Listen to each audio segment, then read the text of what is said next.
Bonjour à tous et bienvenue sur la chaîne Vidéo Kanjian. Aujourd'hui, on va commencer une série de vidéos sur la conception de mes PCB. Donc là, vous allez suivre l'évolution de la conception de ce tête-bout que vous voyez sur la vidéo, qui est en fait une puce beaucoup plus petite que les antennes CC1101 que je commercialise actuellement. Donc c'est juste ça. Parce que j'en ai une autre sous la main. Attendez, j'en prends une. J'ai pas prévu. J'en ai une qui doit traîner pas loin. Voilà, par rapport au monstre que l'on a actuellement, qui représente à ça. Voilà, donc on est quand même sur une taille divisée par 2 minimum. Après, en termes de qualité, ce sera peut-être un petit peu meilleur aussi. Enfin, j'espère, du moins, parce que je vais. Puis c'est rigolo, de toute façon, ça va vous permettre de voir le process. Donc c'est passer de ça à quelque chose, bah, typiquement, pas similaire à ça, mais presque, qui est exploitable directement dans le Flipper Zero. D'accord. Donc forcément, pour passer à ça, la première étape, bah, c'est la breadboard. La breadboard, c'est ce petit composant sur lequel on va pouvoir poser les pics, nos jumpers. Et tous les jumpers, on les prend et on va pouvoir les relier ici. Donc j'avais fait un short là-dessus, justement. Hop. Tac. Je vais reprendre mon short 30 secondes. Regardez sur YouTube. Tac. Et je vais vous le mettre là. Ça, je le cache. Et ça, je vous l'affiche. Donc voilà. C'est ce que j'avais mis là. Je vais couper le son parce que je l'ai dans les oreilles. Donc là, j'ai ma breadboard et en fait, dans ma breadboard, j'ai tout connecté au Flipper Zero. Et ça me permet de tester que tout est bon. D'accord. Que tout fonctionne. Une fois qu'on est sûr que tout fonctionne, que toutes ces soudures, franchement faites de manière très artisanale et très douteuse, on va dire, fonctionnent sur la breadboard avec l'antenne, ce qu'on va pouvoir faire, c'est passer à la conception. Pour passer à la conception du circuit électronique, donc on a déjà la base, on a le composant qu'on a trouvé. Maintenant, notre cible, c'est de le mettre sur le Flipper Zero. Alors, moi j'utilise le logiciel KiCad, qui est un logiciel gratuit. Il faut que je le mette à jour d'ailleurs, il faut que je mette la version 9. KiCad va vous permettre de faire le schéma électrique de votre composant. Ensuite, de concevoir le PCB. Donc le PCB, pour ceux qui ne savent pas ce que c'est, ce sont, je vais remettre ma caméra secondaire, ces petites plaques vertes, par exemple, que l'on va récupérer, d'accord. Donc, dedans, on a les pistes qui permettent de relier. Donc ici, en fait, sur mes antennes CC1101, bah, j'ai juste à mettre l'antenne ici, juste la souder et ici venir poser mon abaisseur de tension, d'accord, et mettre mes pin leaders. Et après, c'est bon, il n'y a plus qu'à l'emballer dans sa jolie boîte 3D et à l'envoyer à la personne qui l'achète. Donc là, l'idée, c'est que déjà, il faut qu'on aille concevoir avec KiCad le schéma électrique. Alors, je vais l'ouvrir. C'est pas le truc le plus glamour à faire, donc je me suis permis de l'avancer un petit peu avant la vidéo. Voilà. Donc voilà à quoi ça ressemble. Ici, on a besoin de symboles. Un symbole, c'est le composant électronique que vous voulez mettre dans votre schéma. Donc là, on a deux résistances, donc plutôt classique. Ici, on a le symbole pour les pin leaders. Voilà, assez simple aussi. Et là, c'est la partie un peu complexe. C'est la puce que j'ai sélectionnée chez un fournisseur en Asie.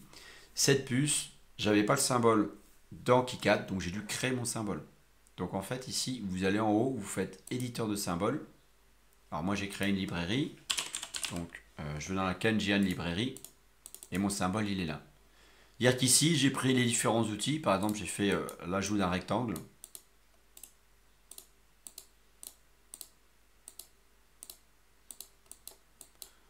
Alors, l'ajout d'un rectangle, c'est un truc. Je ne sais pas pourquoi, mais ça prend toujours 35 plombes à se faire. Voilà. Voilà, en fait, il faut cliquer une fois et après, on a la main. Voilà. Donc, vous faites votre rectangle et après, vous dessinez dedans, tout simplement. Donc là, je n'en ai pas besoin, donc je vais le supprimer. Peu importe les dimensions. Sur le symbole, on le verra dans une autre vidéo sur l'empreinte. Et sur le symbole, il n'y a pas besoin de vous embêter. Sur le symbole, ou peut-être même on aura le temps de le faire dans celle-là. Sur le symbole, vous faites comme vous voulez.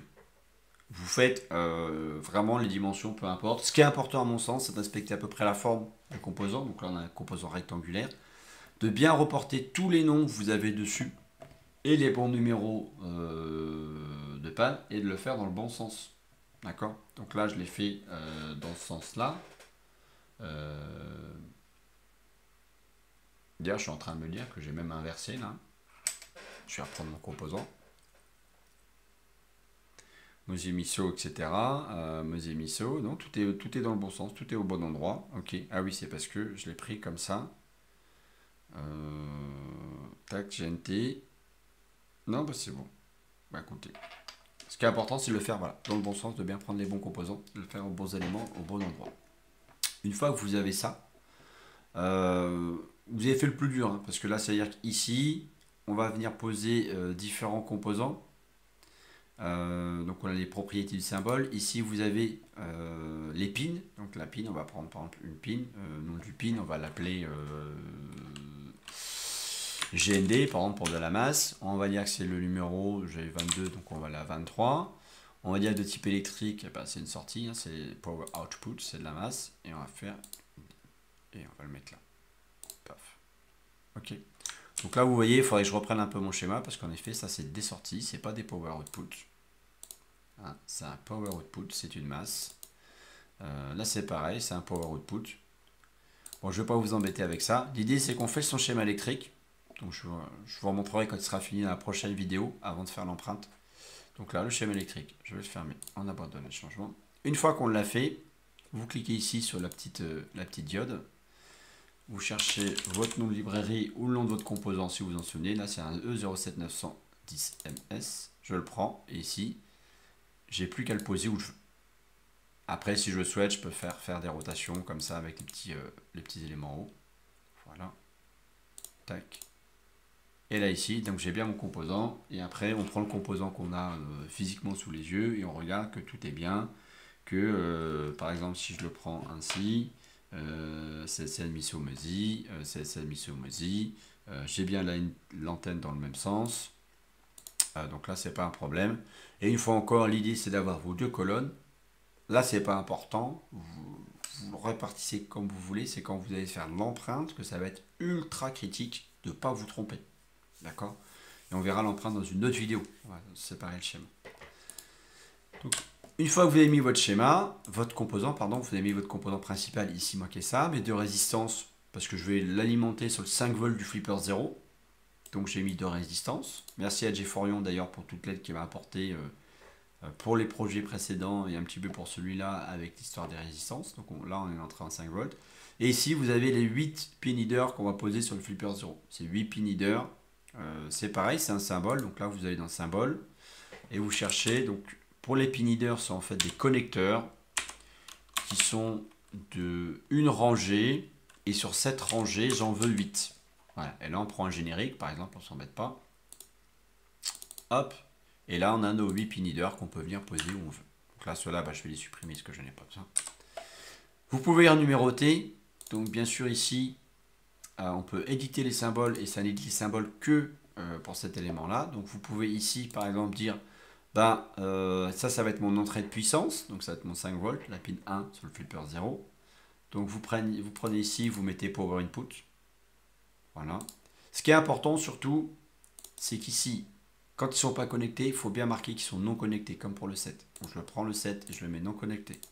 Pourquoi? Parce qu'après, quand on va faire les vérifications, ça va être embêtant, il va vous refuser des fois peut-être même d'exporter les fichiers de fabrication parce qu'il y a des choses qui devaient être connectées qui n'ont pas été. Et le power output, pourquoi? Parce que là, le 8, c'est ma masse. Une fois que vous avez fait vos changements, vous les sauvegardez. Bon là, je les abandonne parce que moi, je les avais déjà fait. Et une fois que c'est fait, on prend... qu'on a posé nos deux résistances, donc les résistances ici, vous mettez la référence, là vous mettez la valeur, donc une résistance de 10 000 ohms, là on a une 20 000 ohms, et après pour connecter tous ces éléments là, vous prenez ces petits outils là, et vous mettez sur un pan, donc par exemple là je suis de l'antenne, et l'antenne je vais le mettre là-bas et là-bas, après on fait échappe, alors tac, tac, tac, ah oui c'est parce que je l'ai relié à rien. Alors, je le fais boucler sur lui-même, c'est dégueulasse, mais c'est pour vous montrer. Et après, on peut bien sûr le mettre tout à fait ailleurs. Donc là, ce qui va manquer dans cette étape-là, sur l'antenne, c'est qu'il faut qu'on arrive à avoir un pad d'SMA. Donc je vous remonte un petit peu ici. Ici, ça fera l'objet d'une autre vidéo. On le fera ensemble. Là, c'était vraiment pour vous montrer un peu le début du truc. On va essayer de trouver ça dans KiCad pour pouvoir le mettre. et après justement pouvoir l'insérer dedans correctement et voir comment on finit ce schéma graphique. D'accord? Donc, c'est une toute première vidéo. N'hésitez pas à me faire des commentaires, des remarques là-dessus. La prochaine, on sera principalement sur finir ce schéma électrique, d'accord, avec l'antenne qu'on va bien poser au bon endroit, etc. D'accord. Ça sera une vidéo plus courte, je pense, mais surtout plus. Je vous verrai vraiment comment on fait, parce que là, j'arriverai pas avec plein de trucs déjà faits. Après, on fera le PCB, donc ça va nous demander de faire l'empreinte du symbole, donc avant d'aller sur le PCB, et après on ira sur le PCB. Et une fois qu'on aura fait notre PCB, ça je le ferai par contre intégralement avec vous, une fois qu'on aura fait le PCB, on pourra du coup après directement aller sur la création du fichier de fabrication, la réception, le test, la déception si ça marche pas, éventuellement, ça arrive, ça m'est arrivé plusieurs fois. Pour mes antennes doubles, hein, la marque 2 qui est présente, qui est en vente actuellement sur le shop, c'est 8 mois de travail. Voilà, donc tout ça pour dire que ça reste quand même pas mal de boulot pour réaliser et concevoir tout ça. En tout cas, je vous dis merci, je vous dis à très bientôt sur la chaîne de Kanjian. N'oubliez pas que Kanjian, c'est aussi... hop. C'est aussi une boutique sur laquelle vous pouvez accéder à des produits que je vends, notamment mes fameux PCB en kit, et je vais faire un peu plus de kits de plus en plus. Je trouve ça rigolo et que ça a l'air de vous intéresser. Si vous êtes souscripteur à la vidéo, vous savez depuis aujourd'hui que vous avez une réduction complémentaire sur la boutique.